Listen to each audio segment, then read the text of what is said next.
आज के इस वीडियो के माध्यम से हम श्रीमद् भागवत गीता के 10वें अध्याय के फल महात्म्य को समझेंगे।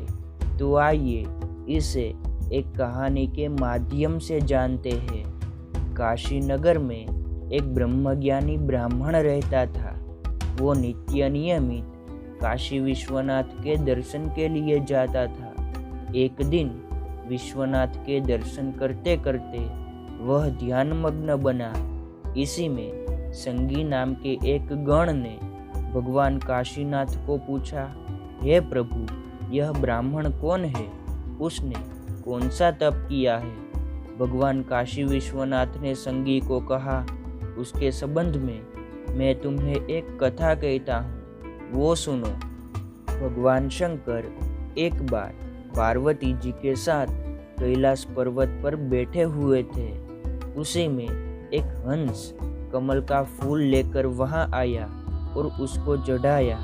उस हंस का रंग काला था। हमारी आज्ञा से हंस वहां बैठा।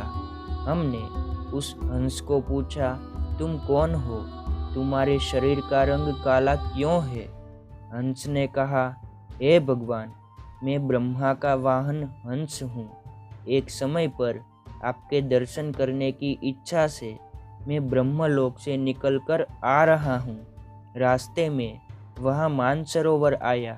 वहाँ तुरंत ही मेरी उड़ान की गति अटक गई।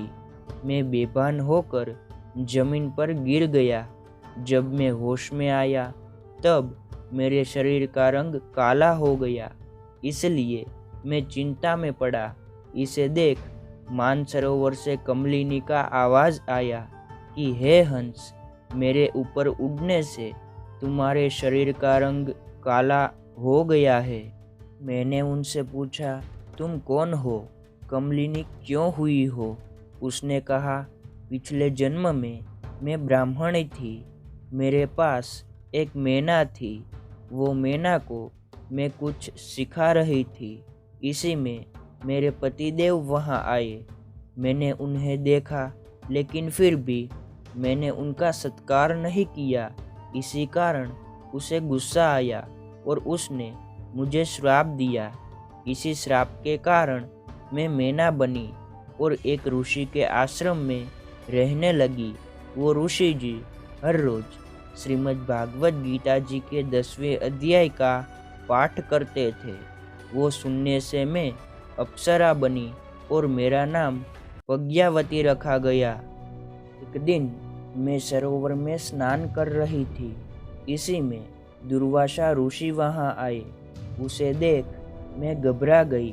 दुर्वासा ने मुझे स्नान करती देख श्राप दिया कि तू कमलिनी बनकर 100 वर्ष तक इस सरोवर में रहेगी।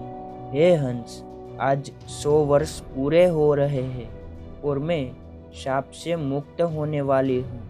और इस मुक्ति का कारण श्रीमद् भागवत गीता का 10वां अध्याय है। ना कहकर वो अप्सरा स्वर्ग तरफ जाने के लिए तत्पर बनी। जाते जाते उसने मुझे कहा, कोई ब्राह्मण के मुख से गीता जी के 10वें अध्याय का पाठ तू सुनेगा, तब तू मुक्ति को प्राप्त करेगा। वो हंस काशी विश्वनाथ को नमन कर कोई ब्राह्मण के मुख से श्रीमद् भागवत गीता जी के 10वें अध्याय का पाठ सुनने के लिए वहां से निकल पड़ा। एक तपस्वी ब्राह्मण वो पाठ कर रहा था। वहां जाकर पाठ सुना और मुक्ति को प्राप्त हुआ।